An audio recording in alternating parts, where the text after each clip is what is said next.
সুপ্রভাত বন্ধুরা, কেমন আছেন সবাই? আশা করছি সবাই খুব ভালো আছেন।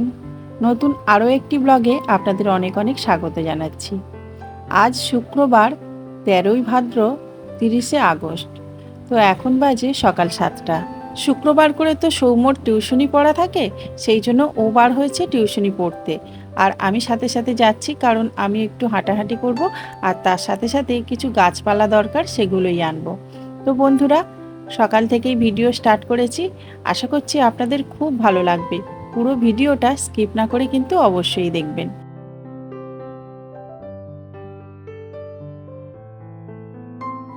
এখন অনেক ভোর ভোর উঠলে তবে মনে হয় যেন ভোরবেলা উঠেছি।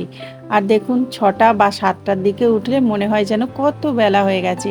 এত বেলা থেকে ঘুম থেকে উঠে তো এরকমটাই মনে হচ্ছে, জানেন তো। সকাল 7টা বাজে এখন। সূর্যদেব দেখুন এখন মাথার উপরে উঠে গেছে। মনে হচ্ছে যেন আমরা কত দেরিতে ঘুম থেকে উঠলাম। সূর্যদেব তো অনেকক্ষণ ঘুম থেকে উঠে গেছে। তো যাই হোক বন্ধুরা, ওই যে সৌম্য চলে যাচ্ছে আন্টির বাড়িতে, আর ওই দিকেই আমি যাব। ওই দিকে গিয়ে কয়েকটা গাছপালা আনবো, মানে গাছের ডাল আনবো, সেগুলোকে এখন কাটিং করে বসাবো। মাঝে মধ্যে তো জানেন আমি তো গাছপালা বসাই। আর এখন তো বর্ষাকাল চলছে, এখনও তো ভাদ্র মাস চলছে, তো এই কটা দিন গাছপালা বসানোর সময়। পরিবর্তনই সংসারের নিয়ম। দেখুন, এই জায়গাতে কত বড় দুতলা বাড়ি ছিল, আর এখন ভাঙা হয়ে গেছে। এখন কতটা পরিষ্কার হয়ে গেছে জায়গাটা। তো সত্যি কথা বলতে কি, কখন যে কার ভাগ্যে কি হবে আর কখন যে পৃথিবীতে কি ঘটবে সেটাই বোঝা যায় না। এই দেখুন না, এই জায়গাটা কেমন ছিল আর এখন কেমন হয়ে গেছে। তো পরিবর্তনই হচ্ছে সংসারের নিয়ম। সব কিছুই পরিবর্তন হয়ে যাচ্ছে। ছোটবেলাতে যেমন দেখেছিলাম আমার বাপের বাড়িতে, তো এখন গেলে মনে হয় অনেক কিছু পরিবর্তন হয়ে গেছে। তো অনেক দিন হয়ে গেলে দেখবেন এক জায়গায় থেকে অন্য জায়গায় গেলে তখন দেখলে মনে হয় কত কিছু পরিবর্তন হয়ে গেছে।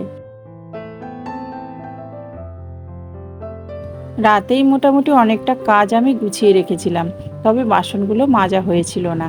তো এখন বাসনগুলো মেজে আর চাটা বসিয়ে দিলাম। আর দেখতেই পেলেন অনেক তো গাছের ডাল, তারপর ওই যেগুলো বলে মানি প্ল্যান্ট, সেগুলোও আনলাম। তবে বসানোর সুযোগ আর হয়ে ওঠেনি, জানেন তো। তো এই যে চা আর তার সাথে একটু মুড়ি মেখেছিলাম, সেগুলোই খেয়ে নিচ্ছি। এখন সকালবেলাকার টিফিন এটাই করছি।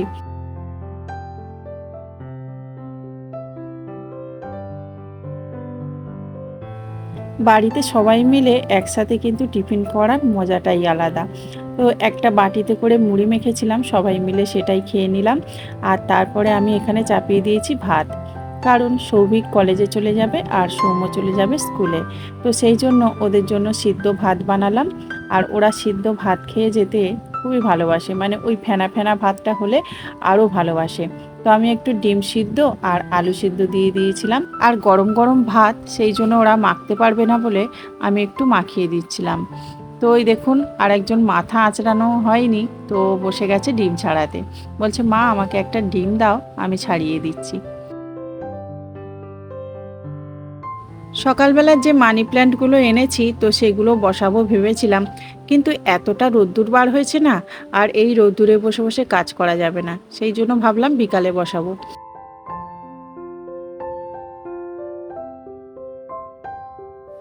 সকাল এখন, আর এতটাই রোদ্দুর উঠেছে যে ছাদটা গরম হয়ে গেছে। তো ভাবলাম একবার ফুলগুলো তুলে নিয়ে যাই, তাহলে আর ছাদে আসতে হবে না। আমি আসতে ভয় পাচ্ছি, কিন্তু দেখুন গাছগুলোর কি অবস্থা হবে। এত রোদ্দুরে গাছগুলো কিন্তু অর্ধেক শুকিয়েই যাবে। এই রোদ্দুরের সময় দিনে দুবার করে অন্তত জল দিতে হবে। তো অপরাজিতা গাছটা যেদিন রোদ্দুর হয় দেখেছি না, সেদিন একদম প্রায় আধশুকো হয়ে যায়। তারপর রাতে জল দিই। রাতে জল দেওয়ার পর সকালবেলা দেখি একটু ভালো হয়। কয়েকটা বানর এসে এই লক্ষ্মী জবা গাছটা ফেলে দিয়েছিল, জানেন তো। তারপরে টব শুদ্ধ ভেঙে গেছিল। আবার ওই গাছটাকে অন্য জায়গায় ট্রান্সফার করে বসিয়েছি। ভেবেছিলাম গাছটা বোধহয় মরেই যাবে, তবে এত যত্ন করেছি, বহু যত্নের ফলে গাছটা বেঁচে গেছে। আর তার ফল এখন দিচ্ছে। কত করে দেখুন ফুল ফুটছে গাছটাতে।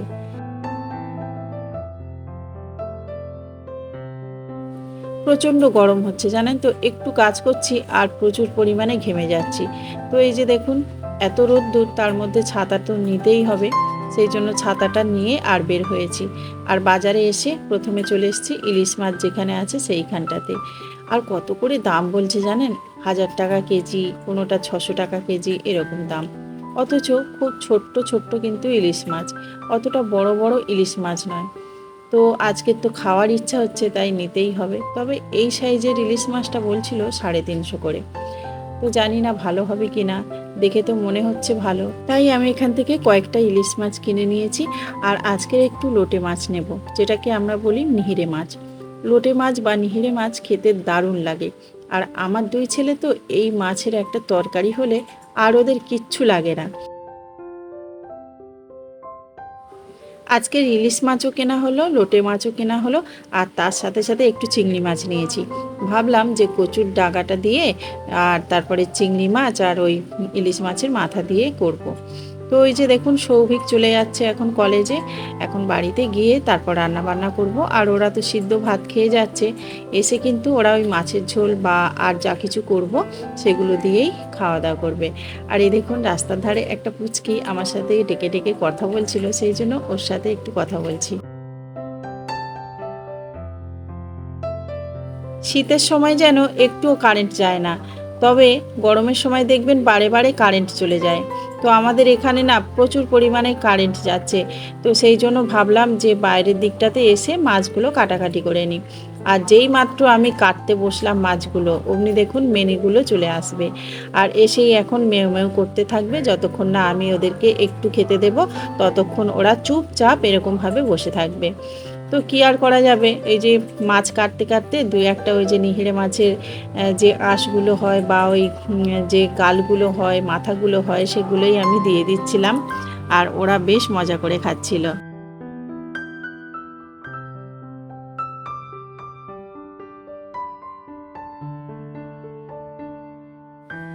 একদিন আপনারা কোনো কুকুর বিড়াল বা পশু পাখিকে খাইয়ে দেখবেন, মন থেকে একটা আলাদা ধরনের শান্তি পাওয়া যায়।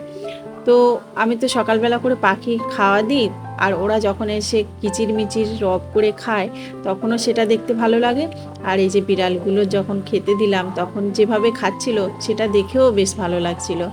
আসলে মানুষ হোক আর পশু, কাউকে যদি পেট ভরে খাওয়া দেন তাহলে দেখবেন মন থেকে একটা তৃপ্তি লাগে। তো যাই হোক, এদিকে আমি রান্না বান্না তো চাপিয়ে দিয়েছি। আর আজকের আমি চিংড়ি মাছগুলোকে ভেজে রেখে দিলাম, কারণ কচুর ডাঁটাগুলো কোটাই হয়নি। তো আপনাদের দাদা বলল যে কচুর ডাঁটাগুলো পরে করবে, তো সেই জন্য আর করা হলো না।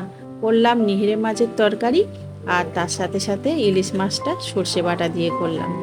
আর আজকের আপনাদের দাদা কিন্তু বাড়িতেই রয়ে গেছে।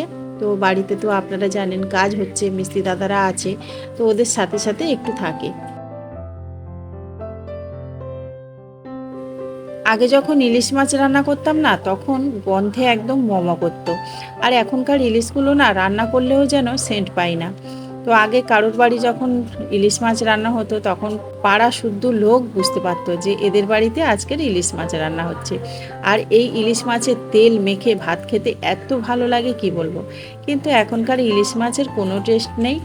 1 কেজির উপরে যে ইলিশ মাছগুলো হয় সেগুলো একটু খেতে ভালো হয়, আর তারপরে ছোট ইলিশগুলো তো একদম খেতে ভালো লাগে না। যেগুলো আমি আজকের এনেছি, একদম জানেন তো ইলিশ মাছ খাচ্ছি না কি মাছ খাচ্ছি বুঝতেই পারছিলাম না। স্নানের পর এতটাই মেঘ করেছিল যে ভাবলাম যে বৃষ্টি হবে, সেই জন্য আর জামা কাপড়গুলো শুকাতে দেওয়া হয়নি। তো এখন এই যে শুকাতে দিয়ে দিলাম। আর জানেন তো প্রচুর পরিমাণে মেঘ জমেছিল, তা সত্ত্বেও জামা কাপড়গুলো একটু শুকাতে দিয়েছিলাম। আর দেখুন যেই মাত্র জামা কাপড়গুলো শুকাতে দিলাম, ঝমঝম করে বৃষ্টি চলে এসছে। আর ওই যে আমি যে গাছগুলো সকালে এনেছিলাম সেগুলো তো বসানো হয়নি, সেই জন্য ওগুলোকে একটু জলের মধ্যে ভিজতে দিয়ে দিয়েছি যাতে ওরা একটু ভালো থাকে। অল্প কিছুক্ষণ বৃষ্টি হয়েছে, তারপর কিন্তু আবার বৃষ্টিটা থেমেই গিয়েছিল। তারপর বসলাম আমি কচু শাকগুলোকে নিয়ে। তো এতটা কচু শাক কাটতে তো অনেকটাই সময় লেগে যাবে, তবে পুরোটা আজকের কাটা হয়নি জানেন তো, অল্প একটুখানি কেটেছিলাম, তারপর আবার নিচে চলে গিয়েছিলাম। তারপরে আবার দেখি না বৃষ্টি এসেছিল, সেই জন্য। কথায় আছে না, কপালে নেই কো ঘি, ঠকঠকালে হবে কি। তো চলুন, এই যে গল্পে গল্পে মোটামুটি সারা দিনটা অনেকটা সময় আপনাদের সাথে কাটিয়ে ফেললাম। কিন্তু সকালবেলার বাসি কাজ তেমনভাবে দেখানো হয়নি, কারণ সকালবেলাকার বাসি কাজগুলোই তো আমি রাতের বেলা সেরে রাখছি। আজকের ভাবলাম যে কিভাবে আমি বাসি কাজগুলো করে রাখি রাতের বেলা, সেগুলো আপনাদের সাথে শেয়ার করি। এই দেখুন, এখন খাওয়া দাওয়া হয়ে গেছে, রাতের খাওয়ার পর বসলাম বাসনগুলো নিয়ে। আর আজকে দেখুন অনেকটাই বাসন, কারণ আজকে যে ডেকচিতে বাসনগুলো মেজে রাখি সেই ডেকচি শুদ্ধই সমস্ত বাসন কোসনগুলো মাজলাম। আর তারপরে ঝাঁটপাটও দিয়েছি, আর এখন ঘরটাকে মুছে নিচ্ছি। এখন বাজে রাত্রির 1টা। তো 1টা বাজে আমার সমস্ত কাজ কমপ্লিট করলাম। তো এখন কি বলুন তো, একটু বেলা পর্যন্ত ঘুমালেও কোনো অসুবিধে নেই, কোনো চিন্তা নেই। তো একদম ঘর দুয়ার সমস্ত কিছু ঝকাঝক পরিষ্কার করে নিয়েছি। আর তার সাথে সাথে এই যে বাসনগুলোও মাজা হয়ে গেছে। এখন একটু মশলাগুলো ঢেলে রেখে দেবো, ব্যাস কাজ শেষ। তো বন্ধুরা, আজকের ব্লগটা তাহলে এখানেই শেষ করছি। অবশ্যই ভালো লাগলে লাইক কমেন্ট শেয়ার করবেন আর সাবস্ক্রাইব করে আমার পাশে থাকবেন।